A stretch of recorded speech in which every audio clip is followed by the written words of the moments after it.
AEW's WrestleDream 2025 was a show that had pieces to be great, but couldn't finish strong when it mattered the most. You had 9 matches that ranged from 3.5 to 4.25 stars. So nothing was bad here. The consistency was there. But the 2 biggest matches on the card disappointed. And that's a problem that you can't ignore when you're evaluating this show.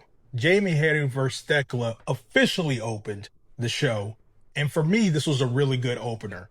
And I'll admit, Thekla has been better than expected during her AEW run to me. And she's proven that she's belonged here.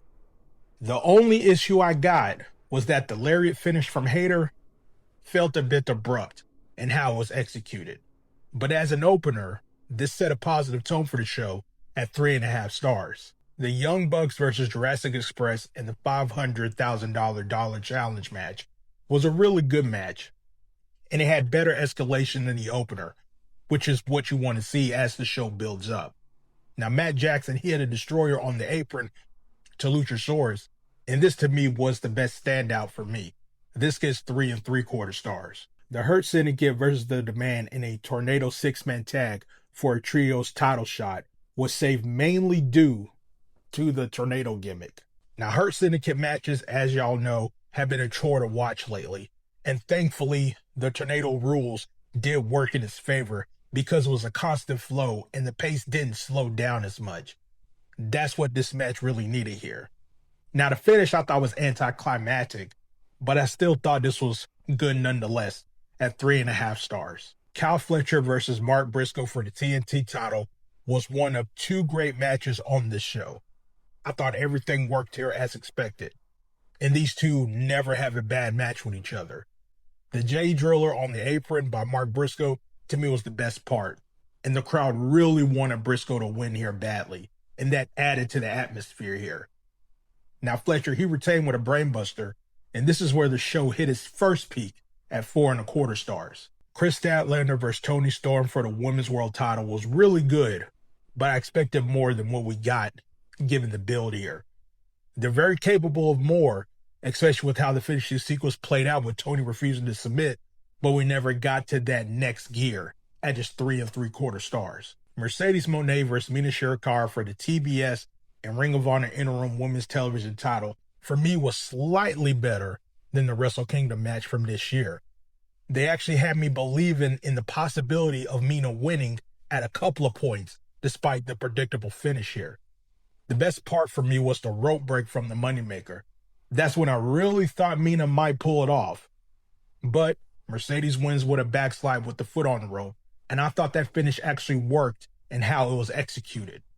The match structure, for the most part, got me invested in the near falls, even though we all knew how this match was going to end at just 3.75 stars. Brodido versus Okada and Takeshita for the tag team titles was the second great match on this show. Everything worked here. The wheelbarrow German from Takeshita to Brody I thought was an insane spot, but the finishes were really elevated here. Bandito, he hit the 21 plex, one arm while selling the shoulder, all to retain the titles over Okada of all people, and this was the second peak on this show at 4.25 stars. Adam Page versus Samoa Joe for the AEW World title was good, but disappointing. Much like with the women's title match, I expected way more from this given the build, though I did enjoy the post-match beatdown. These two are both capable of having a great match, and this was just good. The layout was there, the pacing was there, but it never elevated beyond that. It felt like it was missing something to push it to that next level. And this is where the show started to stumble, heading into the finish at just 3.5 stars. Jon Moxley versus Darby Allin in an I Quit match was very disappointing. The great coffin match from the last show and the entire feud and build to this match set up a very high standard. I expected something way beyond what we saw from the coffin match. And this match, this I Quit match, didn't come close to that. The I Quit stipulation was very meh to me throughout. It didn't really add anything besides maybe the fish tank spot, and the ending felt very flat. and the Scorpion Deathlock finish was just very anticlimactic to me. Now, some are speculating it was because the St. Louis Commission may have had a say in this that made the match as tame as it was. And if that's true, that does explain a lot. But overall, this should have been a war. It should have been violent. It should have been intense.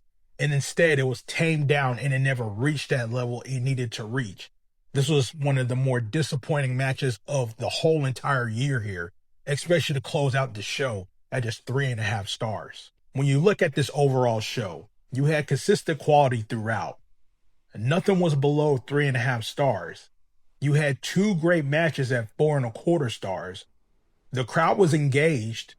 The pacing maintained through the undercard and the midcard. You had Fletcher versus Briscoe that delivered.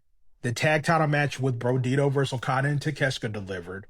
Those are your highlights there. Those are the matches worth seeking out. But the problem is the final 2 matches both disappointed at 3.5 stars when they needed to be great. The world title match underdelivered. The main event failed to deliver on the expectations set by their own standards. And when the show needed them the most, that was a critical flaw that you can't ignore. This show averaged 3.75 stars across 9 matches. That's solid. But a show that maintains 3.5 to 4.25 throughout with no bad matches, especially on the AEW standard, is good, but not great when the inability to finish strong hurts it. The 2 4.25 star matches elevated above average, but they don't overcome the failed main events. The main event in particular hurt because of the high expectations. And if it's true that the commission neutered it, then that's unfortunate, but the result is what matters. This show delivered quality wrestling and had moments worth watching. Bandito's one-arm 21-plex, the J Driller on the apron, Takeshita's wheelbarrow German to Brody King, the rope break from the Moneymaker, Match Destroyer on the apron to Luchasaurus. But the disappointing finish in the underdelivered main events means that it isn't essential viewing. It's not a show you need to go out of your way and see. The 2 great matches are worth it if you want to seek them out, but the show as a whole had the pieces to be great and couldn't execute it when it matters the most. This gets a 7.5 out of 10. Not recommended.